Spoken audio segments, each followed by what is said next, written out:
masuk ke pertidaksamaan nilai mutlak. Nah, bentuk umum dari pertidaksamaan nilai mutlak itu ada beberapa jenis, bisa AX plus B kurang dari C, bisa AX plus B lebih dari C, bisa harga mutlak AX plus B kurang dari sama dengan C, bisa harga mutlak AX plus B lebih dari sama dengan C. Nah, kemudian dalam satu pertidaksamaan nilai mutlak itu ada beberapa sifat yang sangat penting. Sifat nilai mutlak. Oke.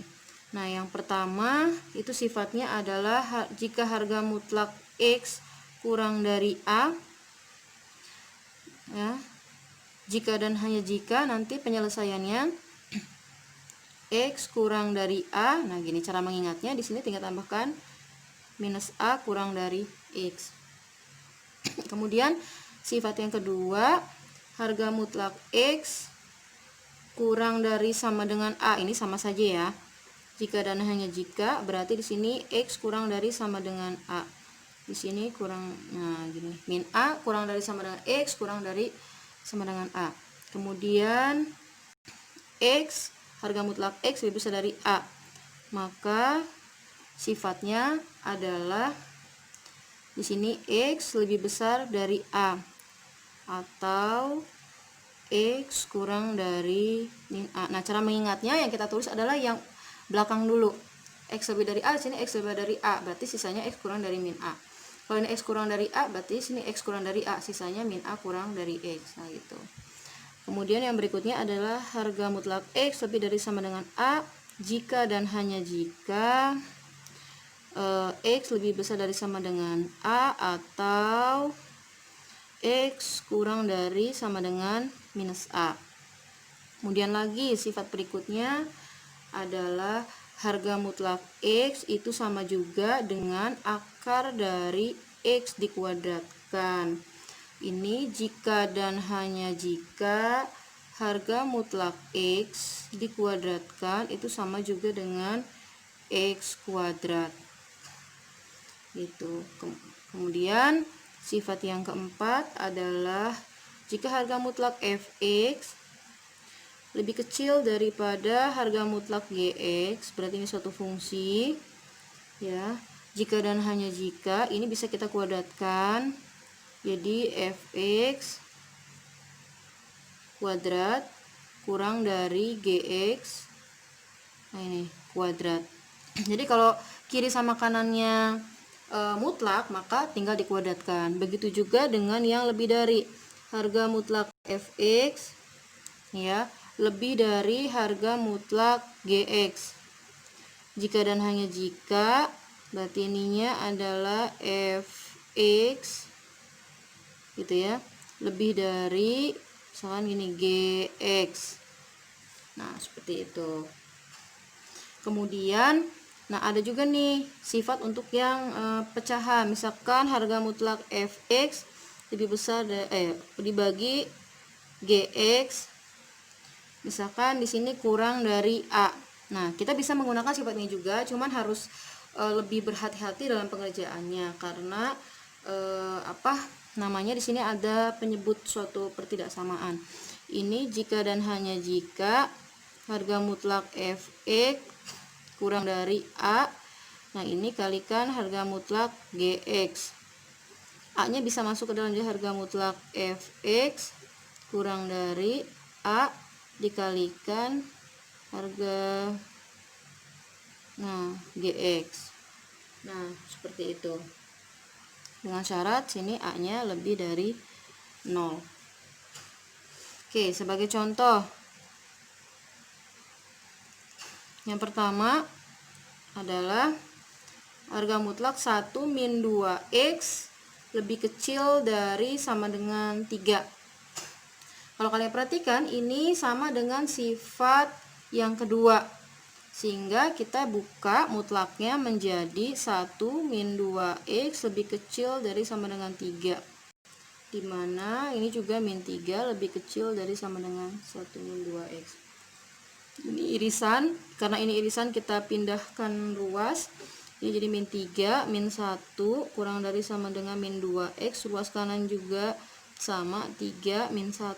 Jadi min 1-nya ini pindah ke S1-nya pindah ke kiri dan pindah ke kanan jadi minus 4 kurang dari sama dengan min 2x. Ini kurang dari sama dengan 2. Kemudian kedua ruas kita bagi dengan negatif 2. Berarti jadinya adalah 2 lebih dari sama dengan X lebih dari sama dengan min 1. Tandanya berubah. Kenapa? Karena dibagi oleh bilangan negatif. Atau ini kalau dibalik lagi menjadi min 1 kurang dari sama dengan X kurang dari sama dengan 2. Contoh yang kedua. Harga mutlak 2x plus 3 lebih dari sama dengan 7. Karena lebih dari sama dengan 7 berarti sama sifat yang keempat. Ya, berarti di sini 2x plus 3 ini ya kurang dari sama dengan minus 7 atau 2x plus 3 lebih dari sama lebih dari sama dengan 7. Nah, seperti itu. Sehingga menjadi 2x kurang dari sama dengan min 10 ya. Sehingga x kurang dari sama dengan min 5. Di sini berarti 2x lebih dari sama dengan 4, x lebih dari sama dengan 2. Atau, nah ini penyelesaiannya. Contoh yang ketiga. Harga mutlak x kurangi 3 kurang dari sama dengan 0. Gitu kan. Nah, harga mutlak X kurang 3 kurang dari sama dengan 0. Seharusnya di sini harga mutlak di sini bisa sama dengan 0, bisa lebih dari 0. Nggak mungkin di sini kurang dari 0. Sehingga yang memenuhi hanyalah sama dengan 0. Ingat ya bahwa konsep nilai mutlak dia lebih dari atau sama dengan 0. Bisa lebih dari 0, bisa sama dengan 0. Ini kurang dari, nggak mungkin. Berarti yang betul adalah yang sama dengan. Sehingga kita buat X min 3 sama dengan 0. Sehingga penyelesaiannya X sama dengan 3. Kemudian contoh yang keempat bentukannya. Harga mutlak X kurang 3 lebih dari 0. Nah, kalau kalian perhatikan bahwa yang namanya harga mutlak ini ya memang lebih dari 0. Gitu kan, lebih dari 0. Dan mungkin juga sama dengan 0. Tapi karena di sini harusnya kan dia lebih dari sama dengan 0. Ya, harusnya lebih dari sama dengan 0. Gitu. Tapi karena di sininya dia hanya memenuhi lebih dari 0, berarti tidak boleh sama dengan 0. Jadi X min 3 gitu kan, tidak boleh sama dengan 0. Sehingga X tidak boleh sama dengan 3. Gitu. Sehingga kalau ini himpunan penyelesaiannya nggak boleh sama dengan 3 itu X demikian hingga X-nya boleh kurang dari 3 atau X-nya lebih dari 3. Nah, gitu. Ya kan? Kemudian contoh yang kelima. Harga mutlak X kurang 3 lebih dari min 1. Yang namanya harga mutlak itu selalu bernilai lebih dari atau sama dengan 0. Gitu kan? Kalau ini lebih dari min 1, berarti kalau lebih dari min 1 itu memenuhi 0 juga memenuhi lebih dari 0 gitu. Maksudnya berarti himpunan penyelesaiannya adalah himpunan semua bilangan real. Seperti itu. Kemudian yang keenam. Misalkan harga mutlak 2x min 7 kurang dari sama dengan minus 3. Seperti kita ketahui bahwa yang namanya nilai mutlak itu selalu bernilai positif atau 0. Kok ini kurang? Ini ketika dimutlakan kurang dari sama dengan minus 3. Berarti tidak mungkin, sehingga tidak ada penyelesaian. Tidak memenuhi atau tidak ada penyelesaiannya. Oke. Kemudian contoh yang ketujuh. Contoh yang ketujuh, misalkan harga mutlak 2x min 1 ya, lebih dari sama dengan harga mutlak 3 kurangi 5x. Nah, ruas kiri dan ruas kanan dia memiliki harga mutlak. Berarti ini sama dengan sifat lebih dari sama dengan. Nah, ini nih, sifat yang ini. Nah, yang ini. Maka kedua ruasnya harus dikuadratkan. Konsep pengkuadratan ini sama dengan bentuk A kuadrat min B kuadrat. Pernah saya singgung di persamaan linier, ya. Mutlak. Ini menjadi A plus B, A min B. Nah, seperti itu.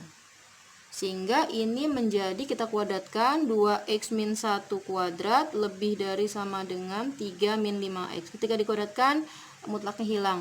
Pindah ruas, 2x min 1 kuadrat dikurangi 3 min 5x kuadrat lebih dari sama dengan 0. Sehingga kita bentuk A plus B, ini berarti sebagai A-nya, gitu loh. Ini sebagai B-nya. Sehingga menjadi A plus 3 min 5x, A plus B, A min 3 min 5x, A min B. Berarti ini jadinya adalah min 3x, 2x kurangi 5x min 3x plus 2. Ini jadinya 2x dikurangi min 5x, berarti jadinya adalah 7x. Min 1 kurang 3 berarti min 4, lebih dari sama dengan 0. Berarti ini harga pembuat nolnya berapa nih?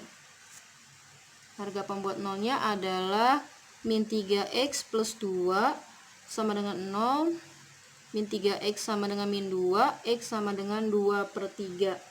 Yang ini 7x min 4 sama dengan 0, x sama dengan 4 per 7. Kemudian kita bikin garis bilangannya, 2 per 3 dan 4 per 7 lebih kecil, berapa tuh? 4 per 7 ya. Sini 4 per 7. Di sini adalah 2 per 3.